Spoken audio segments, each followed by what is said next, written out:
The Bedford Boys Tribute Center has emerged as a focal point for the stories of the Bedford Boys.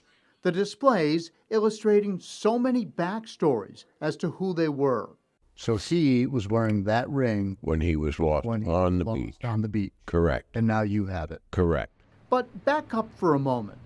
The Tribute Center is in Green's drugstore, where the boys hung out long before they were soldiers, and where later the dreaded telegrams were received notifying loved ones of the losses. This is the machine. This is the machine. Where all the notices came in.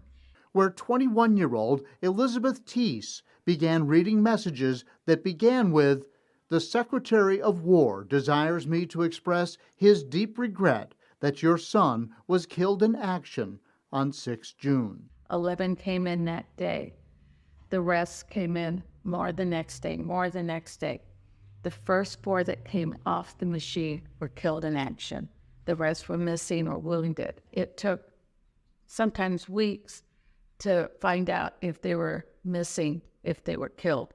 Linda and Kenneth Parker opened the museum here in 2019. So taken with the story of the Bedford Boys, they picked up and moved from Oklahoma with no other attachment to the area. During a visit, they just happened to learn that Green's drugstore was for rent. Historic Green's Drugstore. This is the Alamo of San Antonio. Green's Drugstore to Bedford. Who's going to rent this? 3 hours later, we walked out of here with the key to Green's Drugstore. And since then, the Bedford Boys memorabilia, from baseballs and footlockers to a 103-year-old report card, has been seeping in from all over the county. Finally, there was a place to put those lasting memories of loved ones lost.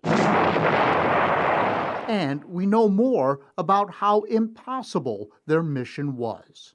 How long did Company A last once the invasion began? Our boys landed in 4 landing craft at 6:36. And by 6:45, 9 minutes later, they were all gone. Never fired a shot. Were they the actual point of the spear? Yes, they were. 19 Bedford boys lost in 9 minutes, and a 20th lost inland 2 months later. Each leaving behind a family, a life, a story. Stories that for 7 decades were too painful to talk or even think about.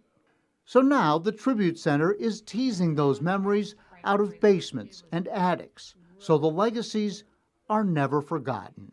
Well, that's why it's important to them. And that's why it's important to us.